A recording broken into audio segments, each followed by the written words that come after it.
Amandine Rand, votre verdict, celui-ci est-il clair ? Clair. Pour vous, et on le découvre en même temps que nos auditeurs et téléspectateurs, pour vous, entre la baisse du dollar et la panne de croissance, les publications des entreprises européennes s'annoncent laborieuses. Ce verdict, Amandine Gérard, c'est le vôtre. L'assumez-vous ? Je l'assume totalement, Guillaume. Entre la baisse du dollar et la panne de croissance, les publications des entreprises européennes s'annoncent, dites-vous, laborieuses. Donc, ce ne sera pas un moteur à la hausse sur les indices, selon vous ? En toute logique, ça ne devrait pas l'être. Ceci étant, on voit depuis plusieurs trimestres de publication que les réactions des marchés ne sont pas forcément en ligne avec les publications en absolu. Ce qui est certain, c'est qu'on est assez préparé à ce que ce deuxième trimestre ne soit pas bon, entre guillemets, ou en tous les cas avec un ton prudent de la part des managements. À la fois parce qu'on a un impact dollar forcément contre euro qui est assez important, puisqu'il faut rappeler que le dollar a baissé par rapport à l'euro de plus de 13% depuis le début de l'année. Oui. Et on a plusieurs types d'entreprises. On a celles qui commercent directement en dollars.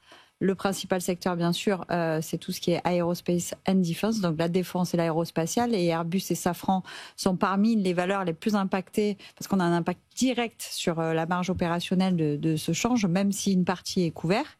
Après, vous avez les entreprises, on va dire, plus de consommation classique qui, elles, subissent à la fois un ralentissement de consommation aux US et un impact change sur ce volume de consommation. Là, bien entendu, on évoque le luxe, mais le marché y est assez préparé. Et après, on a un sujet... On l'espère, en tout cas. Un sujet de croissance en absolu, qui est impacté par l'incertitude autour de la réponse d'après-demain de la part de Donald Trump, et avec notamment tout ce qu'on appelle des sociétés industrielles qui ont manque de visibilité, des stocks dans les ports pour certaines, dans l'attente de ce débouclement et de la finalisation des droits de douane. Donc ça, c'est le secteur, on va dire, des cap goods, qui en plus correctement valorisé aujourd'hui. Secteur des cap goods, des capital goods. Donc là, on va retrouver du Atlas Copco, par exemple, qui est une société suédoise. Et après, on a beaucoup de sociétés allemandes et suisses dans ce secteur-là, même si des Siemens ou des Alstom résistent bien. On va par exemple avoir aussi des secteurs comme Kone, qui dans les ascenseurs. Oui, c'est ça, les ascenseurs, oui. Oui, Atlas Copco, c'est encore différent un peu des deux activités, qui là ont une panne de croissance par rapport à la Chine, puisqu'il n'y a pas de redémarrage, même si on a un discours moyen terme qui est plutôt, optimiste, relativement optimiste de la part du nouveau management. Mais à court terme, on a un gros impact sur l'ensemble. En gros, c'est tous aux abris, là, c'est-à-dire face aux droits de douane, au contexte géopolitique. Bref, c'est ce contexte que vous décrivez, tous aux abris, et il faut se réfugier plutôt sur les petites et moyennes valeurs. Encore plus, on sait qu'elles surperforment déjà depuis le début de l'année. À l'occasion des publications qui approchent là, du deuxième trimestre, elles feront encore un peu plus la différence, selon vous? C'est encore un autre sujet, puisqu'on sait que sur les petites et moyennes valeurs, on a un sujet de flux et qu'on voit le flux revenir depuis plusieurs semaines maintenant. Donc la question, c'est faut-il être discrétionnaire sur ces petites et moyennes valeurs ou pas? Parce qu'il y a encore des risques spécifiques très forts en termes d'activité aussi. Mais effectivement, généralement, elles ont un business qui est plus domestique, donc moins impacté déjà par le change. Une valorisation qui, comme on le sait, est très faible, et donc moins de risques de déception par rapport au niveau de valorisation.